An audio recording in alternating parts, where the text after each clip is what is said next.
আমরা শুনলাম বিজেপির তরফ থেকে কি অভিযোগ করা হচ্ছে খয়রাশোলের ঘটনা নিয়ে এবং কি অভিযোগ করা হচ্ছে এজেন্টের তরফ থেকে। এই একটার পর একটা ঘটনা যেখানে আমরা ভোটে অপ্রীতিকর পরিস্থিতি এড়ানোর কথা বলে থাকি, সেখানে ঠিক সেই ঘটনাগুলোই বলা ঘটছে, চোখের সামনে দেখতে পাচ্ছি, যেগুলো হওয়া উচিত নয়।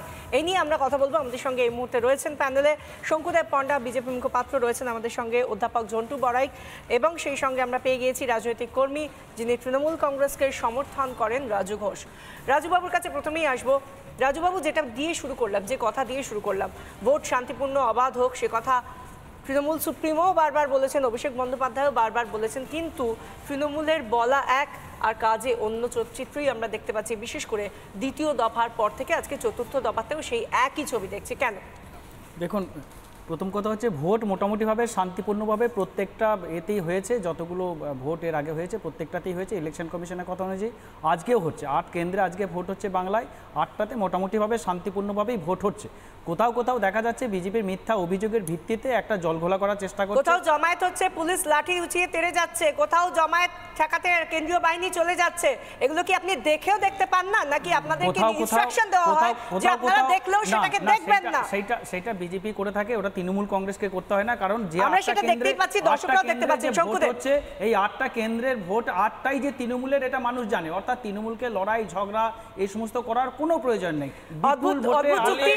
অদ্ভুত যুক্তি ঢোপে টেকে না। শুনুন, তৃণমূল কংগ্রেসের কিছু করার দরকার নেই, অথচ নিজেদের মধ্যে গোষ্ঠীদ্বন্দ্বে গতকাল রাতে খুন হয়ে গেছে।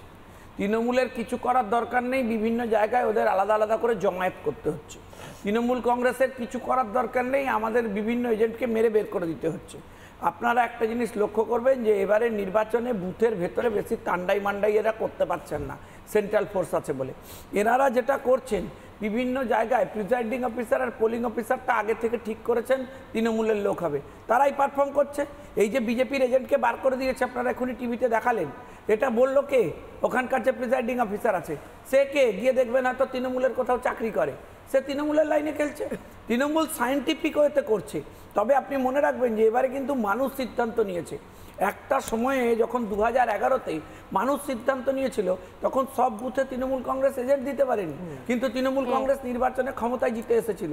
এবারেও দেখবেন মানুষ অদ্ভুতভাবে নিশ্চুপ, অদ্ভুতভাবে চুপচাপ পদ্ম ফুলে ছাপ করছে। আমরা জানি না জনাদেশ কার পক্ষে যাচ্ছে না যাচ্ছে, তার জন্য আমাদের কর্মীরা উঠে থাকবে। শঙ্কুবাবু, রাজুবাবুর জন্য বিশেষ করে একটা কথাই বলবো। রাজুবাবু, শুনুন কথাটা, এরপরে যে ব্রেকিং নিউজটা সেটা আপনার চোখ খুলে দিতে পারে, কারণ আবারও ভোটে অশান্তির খবর উঠে আসছে। বুথের 100 মিটারের মধ্যেই তৃণমূলের ক্যাম্প। রাজুবাবু, আবার শুনুন, বুথের 100 মিটারের মধ্যেই তৃণমূলের ক্যাম্প। মেমারির ঘটনা, 136 নম্বর বুথের কাছে ক্যাম্প করেছে তৃণমূল। বুথের সামনেই রান্নার আসরও বসানো হয়েছে। তৃণমূল কর্মী সমর্থকদের হটালো কেন্দ্রীয় বাহিনী। ছবিটা দেখবেন এবং খবরটাও আশা করি মনে রাখবেন, কারণ আবার আপনার কাছে এই প্রশ্নগুলো ধেয়ে আসবে। রাজুবাবু, ছবিটা দেখুন, তৃণমূল কর্মী কি বলছেন শুনুন। শান্তিপ্রিয় ভোট, আমাদের এলাকায় কোনো ঝামেলা নেই, আমরা খুব আনন্দ সহ ভোট দিচ্ছি, কোনো অসুবিধা নেই। পুলিশ কি বললো? প্রশাসনের বলছে 100 মিটারের উপর দিয়ে রাখতে হবে। ওই যেটা রেজেন্ট এই যারা লিখছে, টোকেনটা যারা দিচ্ছে, ভোটের টোকেন যারা দিচ্ছে, প্রশাসনের দিক দিকে ওনারা যেটা করছে ভালোই বলেছে, ওদের আইন মেপে কাজ করছে। না না, খাওয়া দাওয়া বন্ধ করেনি, ওনারা বলছে রান্নাটা করুন, রান্না বন্ধ করতে বলেনি, বলছে একটু যেটা ভোটের কাগজগুলো লিখছেন ওটা একটু সরিয়ে নেন।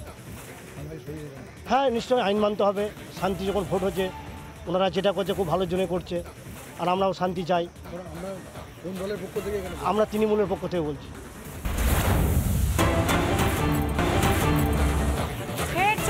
বীরভূমের দিকে এবার খয়রাশোলে বিরোধীদের বারবার বাধা, বুথে বিরোধী এজেন্টদের বসতে না দেওয়ার অভিযোগ উঠে আসছে, বুথ থেকে বের করে দেওয়ারও অভিযোগ উঠছে।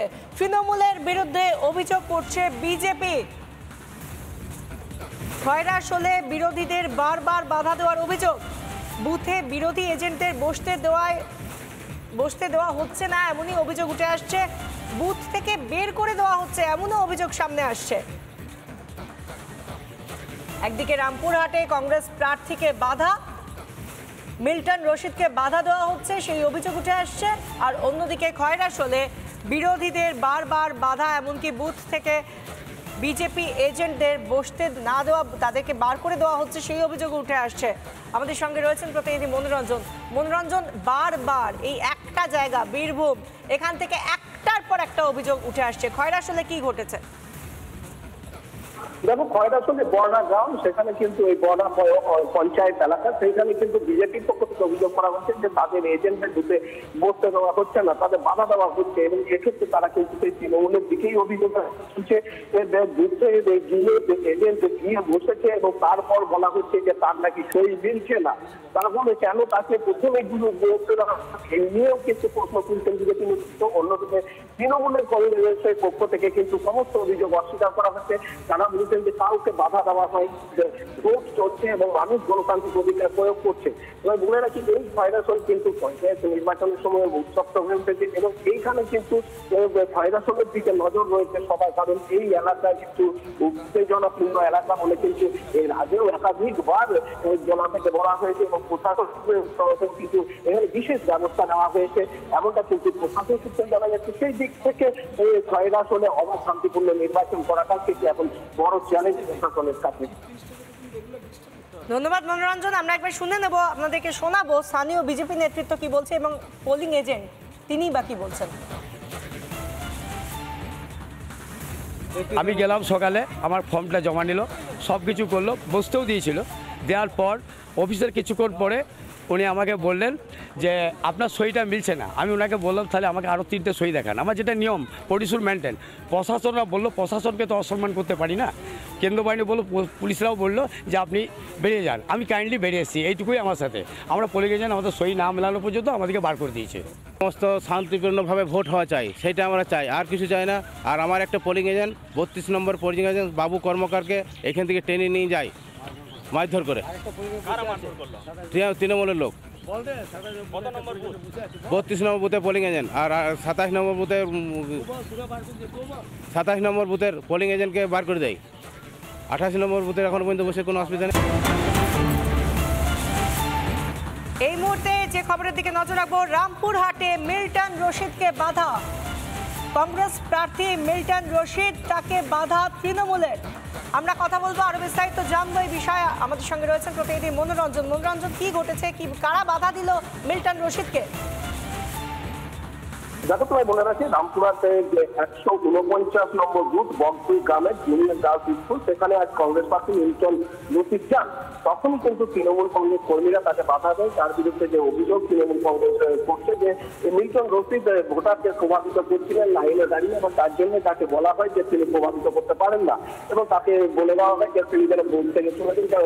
এইভাবে তিনি কোনোভাবে কিন্তু ভোটারকে প্রভাবিত করতে পারেন না। যদিও পুরো অভিযোগ অস্বীকার করেছেন যে মিল্টন রশিদ, তিনি বলছেন যে তৃণমূল তাকে ভুল বুঝেছে, আসলে তিনি প্রভাবিত কাউকে করতে চাননি, বরং তিনি যেহেতু প্রার্থী তার প্রত্যেক বুথে গিয়ে তার খোঁজখবর নেওয়ার যে অধিকার রয়েছে এবং তিনি সেটাই করছিলেন, স্বাভাবিকভাবে তাকে ভুল বোঝা হয়েছে বলে কিন্তু মিল্টন রশিদ দাবি করছেন। তবে এই ঘটনাকে কেন্দ্র করে কিন্তু চাঞ্চল্য ছড়িয়েছে এলাকায়। তুমি আমাদের সঙ্গে থাকো মনোরঞ্জন, আমরা কথা বলছিলাম আমাদের প্রতিনিধির সঙ্গে। আমরা একবার শুনে নেব মিল্টন রশিদ, কংগ্রেস প্রার্থী, তিনি কি বলছেন এবং এই নিয়ে স্থানীয় তৃণমূলের তরফ থেকেই বা কি বলা হচ্ছে, আমরা শুনবো। আপনাকে দেখে বিক্ষোভ করলো না না, ওরা ভাবলো হয়তো প্রভাবিত করলো। তা আমি কি বোকা? আমাকে মানুষকে প্রভাবিত করতে হবে? আমি বগডুইয়ের পাশের লোক, যেই যাকে ভোট দেবে। আমি প্রভাবিত করার আমার ক্ষমতা আছে। যাকে মাথায় রেডি করে এসছে কাকে ভোট দেব। এবার যেহেতু ইভিএম মেশিনটা খারাপ, আমি এই পাশেই থাকি, আমার বাড়ি বাস স্ট্যান্ডে। আমার বড় নৈতিক একটা দায়িত্ব পড়ে, আমি ক্যান্ডিডেট, তাদেরকে এসে দেখা করা, অফিসারদের সঙ্গে কথা বলা, তাই বললাম। মিল্টন রশিদ যে ক্যান্ডিডেট, এখানে তো বলছে আমি মিল্টন রশিদ, আমি